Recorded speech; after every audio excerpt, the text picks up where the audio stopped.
मेरा नाम है Rajat and you are watching India's number one Hindi gay story channel. Yakshit को अपनी आंखों पर यकीन नहीं हो रहा था। उसे विश्वास नहीं हो रहा था बिल्कुल भी कि आकाश ने या उसके दोस्तों ने वीडियो इंटरनेट पर अपलोड कर दिया है, जिस वजह से अब लोग उस वीडियो को देख सकते हैं। यक्षित घबरा कर भाग जाना चाहता था, पर बेटर ने उससे कहा, कहाँ जा रहे हो? रुक तो जाओ। जब उसे खुश कर सकते हो तो मुझे खुश नहीं कर सकते क्या? यक्षित कुछ नहीं बोल पा रहा था। उसे समझ में नहीं आ रहा था कि वो क्या करे। फिर भी उसने बाथरूम का दरवाज़ा खोला और वेटर ने उसका हाथ पकड़ लिया। यक्षित बाहर जाना चाहता था, पर बेटर उसका हाथ कसकर पकड़ा हुआ था। यक्षित ने अपना हाथ छुड़ाने की बहुत कोशिश की, पर बेटर उसको खींचते हुए कोने में ले गया और बाथरूम के अंदर उसको बंद कर लिया। उस कमरे में यक्षित और वो बेटर, बस ये दोनों थे। यक्षित ने उससे कहा, मुझे जाने दो, वरना मैं शोर मचाऊंगा। इस पर वेटर बोला, मचा ले शोर, किसी को सुनाई नहीं देने वाला। मैं तुझे जिस कोने में घसीट कर लाया हूं ना, यहाँ से बाहर आवाज़ जाती नहीं। तब तू जितना चाहे उतना शोर मचा ले। यक्षित अंदर से टूटा हुआ था। पहले आकाश का धोखा और अब ये वीडियो।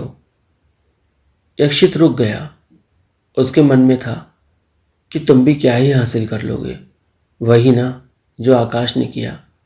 उससे तुम्हें जो मिलेगा तुम ले लो, मेरा क्या है, कोई फर्क नहीं पड़ता।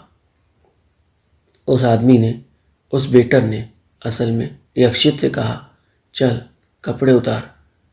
यक्षित ने बिना कुछ सोचे अपनी शर्ट की बटन्स खोल दी और शर्ट निकाल दी। ये देख बेटर तो उत्साहित हो गया। उसने यक्षित को अपनी बाहों में भर लिया और उसके बदन को सहलाने लगा। इतने में ही यक्षित की चाचा उसे आवाज़ देते हुए अंदर आ गए। वो पूरे बाथरूम में यक्षित को ढूंढ रहे थे। यक्षित बाथरूम में तो कहीं नहीं था। फिर वो आगे बढ़े तो वो उसी कोने में पहुंच गए जो बाथरूम के बाजू में था। वहां पर भी कुंडी लगी हुई थी। उन्होंने दरवाज़ा खटखटाया। यक्षित आवाज़ देना चाहता था, पर बेटर ने उसके मुंह पे हाथ रख लिया, उसका मुंह कसकर पकड़ लिया और यक्षित की आवाज़ें कर में बस घुट के रह गईं। यक्षित जोर जोर से चिल्लाना चाहता था, पर वेटर उसे जाने नहीं दे रहा था। चाचा समझ गए थे कुछ तो गड़बड़ है। यक्षित अभी वॉशरूम गया था और अब अचानक से कहाँ गायब हो गया। उन्होंने उस बंद कमरे का दरवाज़ा खटखटाया कई बार, पर वेटर ने दरवाज़ा नहीं खोलने दिया। इस पर चाचा ने पूरी ताकत लगाकर जोर जोर से दरवाजे पर लाते मारना शुरू कर दिया, कस कस कर पूरी ताकत से। और फाइनली दरवाज़ा टूट गया। दरवाज़ा मतलब कुंडी टूट गई और दरवाज़ा खुल गया। चाचा अंदर आए तो देखा यक्षित वेटर की बाहों में था। उसके मुंह पे वेटर का हाथ था। ये देखकर चाचा को कुछ समझ नहीं आया कि आखिर ये हो क्या रहा है। उन्होंने गुस्से भरी निगाहों से दोनों को देखा। वेटर ने घबराकर यक्षित को छोड़ दिया। यक्षित ने अपनी शर्ट उठाई और उसे पहनते हुए बाथरूम के बाहर निकल गया। चाचा थोड़ी देर बाद बाहर आए। यक्षित पूरी तरह से टूटा हुआ था। वो उदासी में डूबा हुआ था। पूरे रास्ते चाचा ने उससे कोई बात नहीं करी। यक्षित भी उनसे कुछ भी नहीं बोल पाया। वो बस अंदर से घबराया हुआ था कि अगर अब चाचा ने कुछ पूछा तो वो उन्हें क्या जवाब देगा। लगभग 3 दिन बीत गए थे। चाचा और यक्षित के बीच में कोई बात नहीं हुई थी, लेकिन धीरे धीरे चाचा ने बात करना शुरू किया। इस बार काकू चाचा उसके साथ बहुत हम्बल थे, बहुत अच्छे से उससे बात करने लगे थे, जिसका यक्षित को यकीन नहीं हो रहा था। वो समझ गया था कुछ तो गड़बड़ है। हो सकता है चाचा ने जो देखा उस दिन, उसके बाद चाचा भी वही सब कुछ चाहते हों, इसलिए वो इतने अच्छे बन रहे हैं। ये सोचकर यक्षित ने उनसे दूरी बनाने का सोचा। चाचा ने उसे पढ़ाना शुरू कर दिया था। हर शाम चाचा उसे पढ़ाते, पूरी मेहनत करते। काकू चाचा की मेहनत यक्षित के ऊपर साफ दिख रही थी। यक्षित को भी उनका पढ़ाने का तरीका बहुत अच्छा लगता था। पर एक चीज़ अजीब थी, चाचा पढ़ाते पढ़ाते बहुत पैर हिलाते थे और अक्सर अपना पैर यक्षित के पैर से रगड़ते हुए हिलाते थे, जिससे यक्षित अपने ऊपर काबू नहीं कर पाता था और पढ़ते पढ़ते ही यक्षित पूरी तरह से फना हो जाता था। और जब चाचा उसके पढ़ाकर छोड़ते थे तो यक्षित सीधा बाथरूम में भाग जाता था। काकू चाचा को यक्षित पसंद आने लगा था। वो था भी इतना प्यारा, लेकिन बस ये है, उसकी किस्मत अच्छी नहीं थी, या यूँ कहो उसे आज तक जो लोग मिले वो अच्छे नहीं थे। यक्षित ने तो मन ही मन फैसला कर लिया था कि वह अब जिंदगी में कभी किसी को अपने करीब नहीं आने देगा। लोग सिर्फ फायदा उठा सकते हैं, इससे ज़्यादा और कुछ नहीं कर सकते। यक्षित बस अंदर ही अंदर खुद को तैयार कर रहा था लोगों से दूर जाने के लिए। समय तेजी से निकल रहा था। इस बीच चाचा और यक्षित के बीच की दूरियां कम हो गई थी। यक्षित को चाचा जी बड़े पसंद आ गए थे। उस सेंस में नहीं, बस उनके पढ़ाने का तरीका कुछ अलग था। यक्षित कहने लगा था उनसे, इसीलिए आप इतने मशहूर हो। जैसे जैसे छुट्टियां खत्म होने को थीं, यक्षित अंदर से परेशान हो रहा था, क्योंकि वो वीडियो इंटरनेट पे था। उसे ना जाने कितने लोगों ने देख लिया था। यक्षित किसी को तो बताना चाहता था, पर कोई उसके इतने करीब नहीं था। काकू चाचा और उसके बीच जो दोस्ती थी वो अभी अभी हुई थी, वो भी इस वजह से क्योंकि यक्षित एक बहुत अच्छा स्टूडेंट था। यक्षित ने एक रोज़ मौका पाकर काकू चाचा का फ़ोन उठा लिया, क्योंकि वो अपने फ़ोन में कुछ भी अगर यूज़ करता तो उसके पापा को पता चल जाता।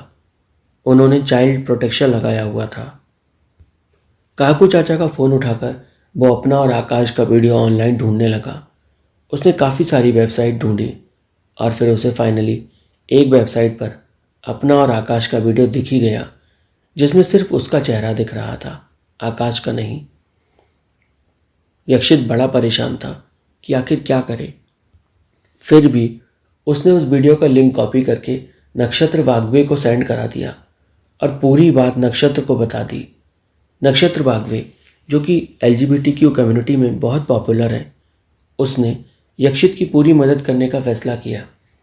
उसने यक्षित से पूछा कि क्या तुम पुलिस में जा पाओगे, क्या तुम सामना कर पाओगे। यक्षित ने इस चीज़ के लिए मना किया। फिर भी नक्षत्र वाग्वे ने जैसे तैसे अपने कॉन्टैक्ट का इस्तेमाल करके आकाश को कॉल करवाया और उससे वो वीडियो हमेशा के लिए डिलीट करवा दिया। और इधर ऑनलाइन भी जो वीडियो था वो डिलीट हो गया था। यक्षित खुश तो था कि वीडियो डिलीट हो गया, पर अभी भी डर था, क्योंकि अभी तक कई लोगों ने वो वीडियो देख लिया होगा और स्कूल के तो सभी लड़कों ने वो वीडियो देख ही लिया होगा, क्योंकि ये पूरा 1 महीना बीत गया था चाचा के साथ और अभी तक उसके स्कूल के दोस्तों ने एक ने भी उसको मैसेज नहीं किया था। एक रोज शाम जब यक्षित और चाचा बाइक पे बाहर जा रहे थे खाना खाने, तब चाचा यक्षित से बोले, एक बात बोलूं यक्षित। हाँ चाचू बोलिए। तुम ऐसा सब क्यों करते हो, क्या तुम्हें अच्छा लगता है? मैंने अब ऐसा क्या कर दिया, क्या बोल रहे हो आप? वही तुम्हारा वो वीडियो था ना। बस काकू के यानी काकू चाचा के बस इतना बोलते ही यक्षित के पैरों तले जमीन खिसक गई। लो, चाचा ने भी वीडियो देख लिया, अब मैं क्या करूं? यक्षित कुछ भी नहीं बोला। काकू चाचा उससे तमाम सवाल किए जा रहे थे। फिर उन्होंने एक राहत भरा सवाल किया, तुम घबराओ मत, मैं तुम्हारे साथ हूँ। अगर तुम्हें किसी से बात करना है उस वीडियो के बारे में तो तुम मुझसे कर सकते हो, मैं तुम्हारा पूरा साथ दूंगा। काकू चाचा की बातों से यक्षित को हिम्मत मिल रही थी। उसे भरोसा आ रहा था कि कोई तो है उसके साथ, कम से कम अब वो अकेला तो नहीं है। ये सोचकर उसने खुद को भरोसा दिलाया कि वो काकू चाचा से सारी बातें खुलकर कर सकता है। और उसके बाद यक्षित ने काकू चाचा को स्कूल वाला इंसिडेंट पूरी तरह से बता दिया, एक एक डिटेल में बताया। काकू चाचा ये सुनकर बड़े हैरान थे कि पहली बार उसे किसी से प्यार हुआ और उसने भी उसे धोखा दे दिया। बातों बातों में काकू चाचा भूल गए, यही कारण है कि मैं किसी के साथ नहीं हूँ। मैं अकेले रहना पसंद करूँगा, पर किसी का धोखा नहीं चाहिए मुझे, इसीलिए मैं सिंगल ही अच्छा हूँ। ये सुनकर यक्षित बोला, मतलब? काकू चाचा, आप भी गे हो क्या?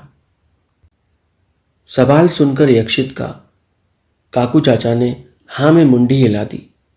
यक्षित एकदम से शॉक था कि इतनी आसानी से भला कोई एक्सेप्ट कैसे कर सकता है, और वो भी काकू चाचा जैसा इंसान जो कि इतना स्ट्रिक्ट है। फिर यक्षित ने उनसे सवाल किया, उस दिन जब मैं आपको बाथरूम में मिला था ना, तो वो आदमी मुझे मेरा वीडियो दिखाकर ब्लैकमेल कर रहा था। काकू चाचा बोले, मुझे मालूम है, मैंने देख लिया था उस आदमी के फ़ोन में वो वीडियो, और वो वीडियो मैंने उसके फ़ोन से डिलीट कर दिया था। लेकिन हो सकता है उसने दोबारा डाउनलोड कर लिया हो, पर वो हिम्मत नहीं करेगा उस वीडियो को शेयर करने की। ऐसा क्या किया चाचू आपने उसके साथ? बेटा, मैंने उसे ऐसा सबक सिखाया कि वो ज़िंदगी भर याद रखेगा और किसी को कभी ब्लैकमेल नहीं करेगा। फिर भी बताओ ना। कोई नहीं, जाने दो, बताकर भी क्या फ़ायदा। बताओ ना काकू, क्या किया आपने? मैंने उसको ऐसी सज़ा दी जो वो तुम्हें देने जा रहा था, और जब मैंने उसको सज़ा दी तो बहुत रफ सज़ा दी मैंने उसको, जिसकी वजह से वो बड़ा तकलीफ़ में था और आगे से दोबारा कभी हिम्मत नहीं करेगा। यक्षित बोला, इतने बड़े आदमी को आपने कंट्रोल कैसे किया? काकू चाचा बोले, कंट्रोल करने की टेक्निक्स होती है ना बेटा, थोड़ा सा लालच दो लोगों को और लोग पागल हो जाते हैं। वही मैंने उसके साथ किया, वही आकाश ने तुम्हारे साथ किया था। यक्षित काकू चाचा से बार बार सॉरी बोले जा रहा था, और काकू चाचा यक्षित से बोले, अरे तुम मुझसे इतना माफ़ी क्यों मांग रहे हो? तुमने कोई गलती थोड़ी की है, बस हो गया जो होना था, इतना टेंशन मत लो। यक्षित बोला, पर काकू चाचा, मुझे तो वापस जाना है, और वापस जाकर उसी स्कूल में पढ़ना है। मैं कैसे उन लोगों को फेस कर पाऊंगा, मुझे समझ में नहीं आ रहा। काकू चाचा यक्षित से बोले, देखो यक्षित, तुम्हें हिम्मत तो करनी होगी, और अगर तुम उस स्कूल में नहीं जाना चाहते, वैसे भी इस साल तुम्हारा 11th रहेगा, तो तुम स्कूल चेंज कर लो ना। कहाँ चेंज कर लूँ? पूरे शहर में तो सब मुझे जानते ही हैं ना ऑलमोस्ट, और उस वीडियो के बाद तो आकाश ने मुझे कहीं का नहीं छोड़ा। मैं तो वापस जाने की हिम्मत भी जुटा नहीं पा रहा हूँ। ये सुनकर काकू चाचा यक्षित से बोले, तो तुम वापस जाना चाहते हो या नहीं? यक्षित खामोश हो गया। नहीं समझ पा रहा हूँ मैं क्या करूँ, आप ही बताओ, कोई सजेशन दो। मेरा सजेशन तो फिर यही है, तुम यहीं रुक जाओ, मेरे साथ रहो, मैं तुम्हें पढ़ा भी दूंगा, और तुम्हारी लाइफ में तुम कुछ बन भी जाओगे और उन लोगों से भी दूर हो जाओगे। ऑफर तो अच्छा था। यक्षित सोच में पड़ गया, पर पापा नहीं मानेंगे। उसने जब ये चीज़ काकू चाचा से बोली तो काकू चाचा यक्षित से बोले, तुम टेंशन ना लो, तुम्हारे पापा से मैं बात कर लूँगा। उन्होंने फ़ोन निकाला और तुरंत यक्षित के पापा को फ़ोन लगा दिया और उनसे कहा, यक्षित यहीं रहना चाहता है, उसे पढ़ना है, उसे लाइफ में कुछ बनना है, क्या वो यहाँ रह सकता है? उसका एडमिशन भी यहीं होगा, मैं देख लूँगा उसकी पढ़ाई का खर्चा। यक्षित के पापा पहले तो ना नुकुर कर रहे थे, पर फिर उन्होंने यक्षित के फ्यूचर के बारे में सोचा और हाँ कर दी। यक्षित तो इतना खुश हो गया ये सुनकर कि वो तुरंत काकू चाचा के पास आया। वो कुर्सी पर बैठे हुए थे। उसने अपना एक पैर इधर दूसरा पैर उधर और सीधे उनकी गोदी में बैठ गया और उन्हें कसकर अपने सीने से लगा लिया। काकू चाचा को उम्मीद भी नहीं थी कि ऐसा कुछ होगा। यक्षित उन्हें कसकर अपने सीने से लगाए हुए था और काकू चाचा ने भी धीरे से अपनी बाहों में यक्षित को पूरी तरह से समा लिया। कहानी में आगे क्या हुआ जानने के लिए चैनल को सब्सक्राइब करें, वीडियो को लाइक करें, कमेंट करें, साथ ही शेयर जरूर करें।